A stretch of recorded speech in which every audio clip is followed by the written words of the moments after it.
La foi qui s'offre elle-même, une vie tournée vers la résurrection. Philippiens 2,17.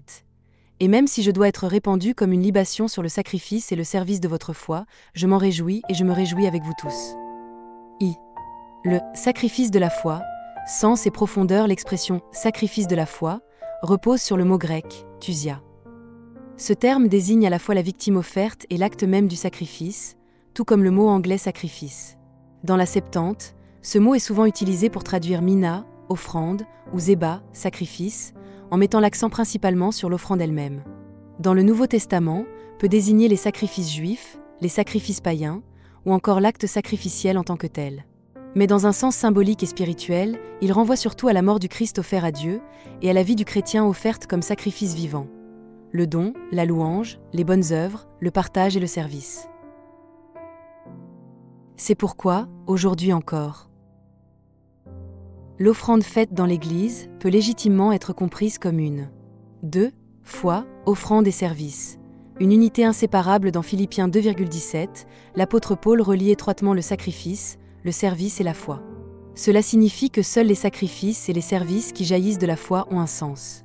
Et cette foi est avant tout la foi en l'Évangile, le pardon des péchés et la vie éternelle reçue gratuitement. Si nous offrons quelque chose pour mériter une bénédiction, pour accumuler des conditions en vue du salut, alors notre offrande perd toute sa valeur. Car nous avons reçu gratuitement, et nous sommes appelés à donner gratuitement, dans la joie, sans attendre de contrepartie. Une telle offrande n'est possible que si la présence du Saint-Esprit habite réellement en nous. Alors seulement nous pouvons nous offrir nous-mêmes au Saint-Esprit, et cela devient le sacrifice vivant le plus parfait. 3. Le martyre de Paul, une libation versée avec joie. Sur ce fondement de foi, de sacrifice et de service, l'apôtre Paul ajoute encore le don ultime de sa vie. Au moment où il écrit l'épître aux Philippiens, Paul semble pressentir un martyre imminent. Dans Philippiens 2,17, il affirme que sa mort sera comme une libation versée, venant parachever le sacrifice vivant que les croyants offrent au Saint-Esprit. Et chose étonnante, il s'en réjouit. Lorsque nous nous offrons au Saint-Esprit, nous préservons notre vie physique. Mais le martyre, lui, est un don qui implique la perte de la vie corporelle. Comment Paul peut-il alors se réjouir de perdre sa vie? Parce que, selon lui, ce sacrifice ultime achève l'offrande spirituelle des croyants et oriente tout vers la résurrection et la vie éternelle. 4. Ne pas confondre la gloire de Dieu avec l'extase spirituelle. L'engagement envers le Saint-Esprit ne vise ni la gloire du monde, ni les expériences extatiques de cette vie, mais uniquement la vie de la résurrection. Or, nous tombons souvent dans un piège, nous cherchons à revivre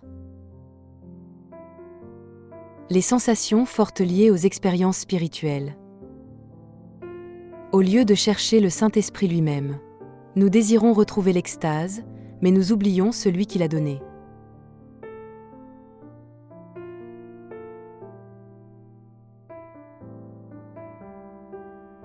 Pour nous sauver de cette confusion et mener notre foi à son accomplissement, l'apôtre Paul accepte volontairement de porter les souffrances restantes du Christ. Chercher le Christ lui-même et la vie éternelle dans notre vie d'Église, dans le culte et dans l'engagement. Ce que nous devons rechercher n'est pas l'extase qui peut accompagner la rencontre avec le Seigneur, mais le Seigneur lui-même, le Saint-Esprit, Jésus-Christ. Et au-delà de cette vie, nous sommes appelés à désirer la vie éternelle vécue avec le Dieu Trinitaire. Ce chemin n'est pas facile, car nous vivons encore dans un corps marqué par la fragilité. Mais afin que le sang du martyre de Paul ne soit pas versé en vain, et lorsque nous nous offrons nous-mêmes au Saint-Esprit, puissions-nous ne pas rechercher la gloire de ce monde ni l'ivresse spirituelle, mais la vie éternelle de la résurrection. Nous le demandons. Au nom de Jésus-Christ. Amen.